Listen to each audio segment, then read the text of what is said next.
Hey guys, welcome to the channel. I'm just getting over COVID, so please do excuse my voice. It's a little bit sort of croaky, but near the very end now.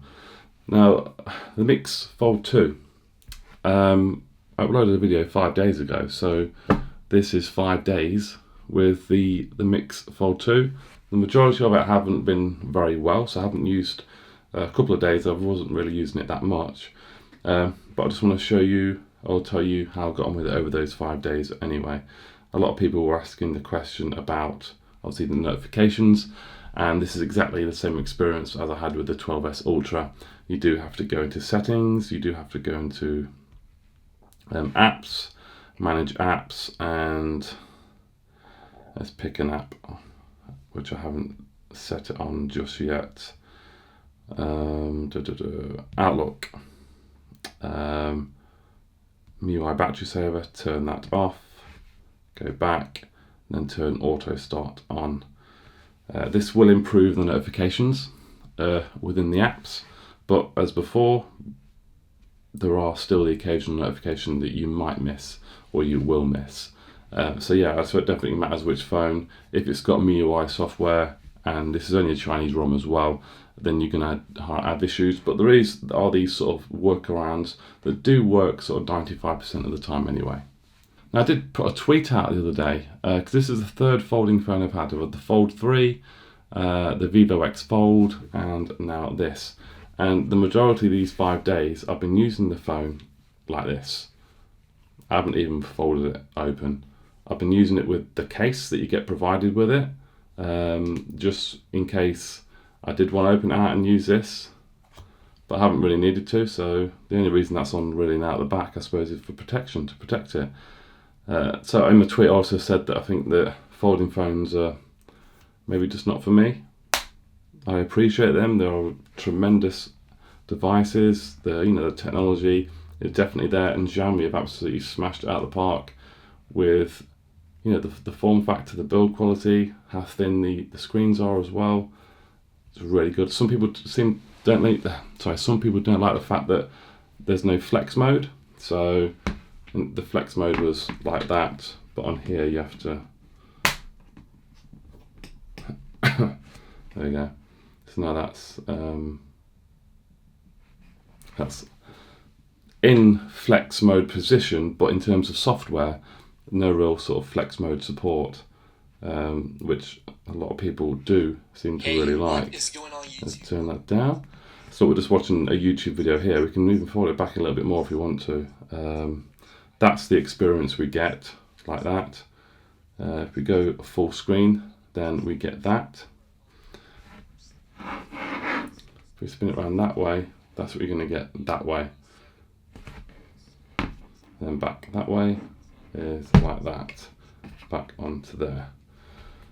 Okay, so if you don't want it full screen, then you will get this sort of experience where you've got the bottom bit here and the video at the top. But I don't think some people are liking that really. That's the way I would use it probably if I was going to use it in this way, but like I said, I haven't really felt the need to use it. One thing though, after I did send that tweet, I sort of forced myself to open this out full screen and use a couple of apps.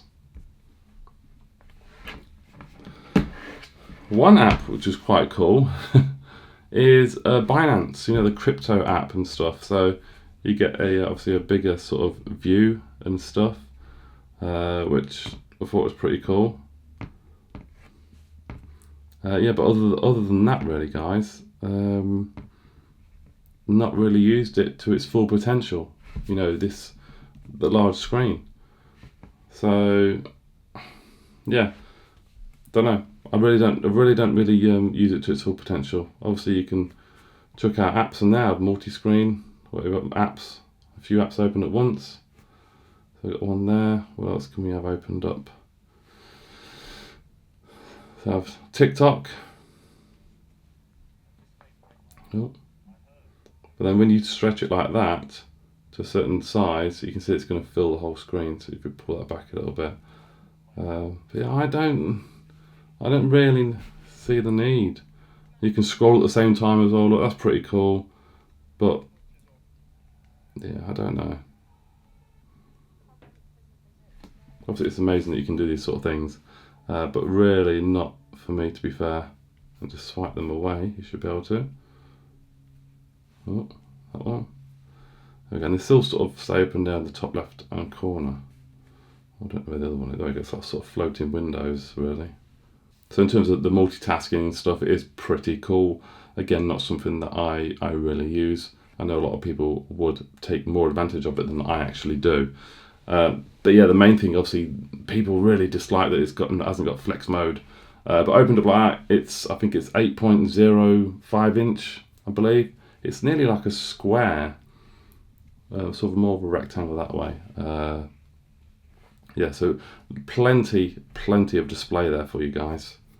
Now, it's got a 4,500 milliamp battery, and it's also powered by the new Snapdragon 8 Plus Gen 1, which I've noticed recently there's been a few sort of issues with the Snapdragon 8 Plus Gen 1. People have been noticing overheating issues and stuff like that. I've not experienced that just yet. This case is a pain in the arse to get off. Jesus. Yeah, so that's the case. Pain in the arse to get off. Yes, I've been protecting the back and the sort of the rails as well of this. It feels so much better actually without the case on the back. So if you're someone who's not bothered about flex mode, then this is perfect. Really nice. Yeah, as I was saying, 4,500 milliamp battery in this bad boy. I mean, how? It's so thin. Yeah, they managed to get a 4,500 milliamp battery in here. Battery life has been really good actually. The Snapdragon 8 Plus Gen 1 is known for efficiency in battery life. For some reason I can't find any screen on time data within here for some reason. Can't seem to find it. But I've never had to charge it throughout the day. Come the evening time, go to bed and just whack it on charge. No problem at all. So battery life is great, the display is great, the build quality is great.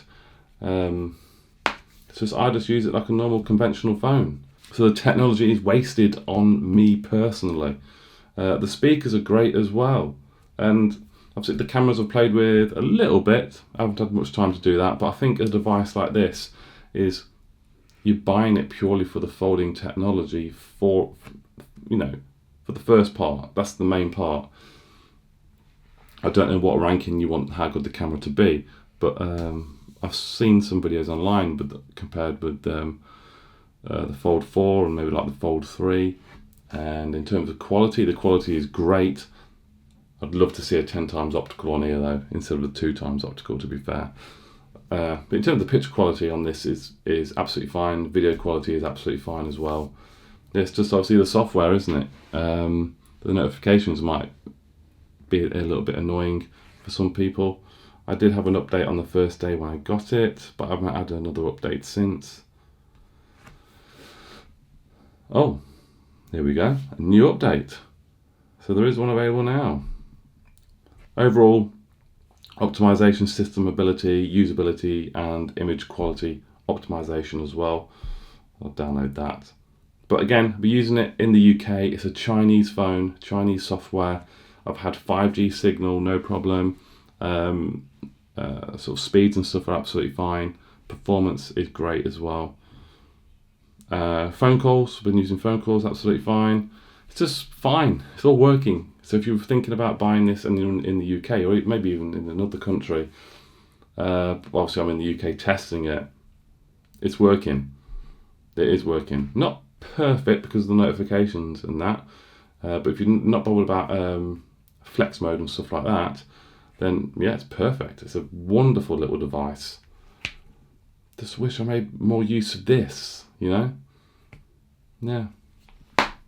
So that's 5 days so far with the Mix Fold 2. Everything's going well. Battery life is excellent. Cameras are very good. Design, build quality, superb. It's just wasted on me, unfortunately. So that's the Mix Fold 2, guys. Any comments or questions, put them in the comments down below. Smash that like button, subscribe, and I'll see you all very soon. Bye.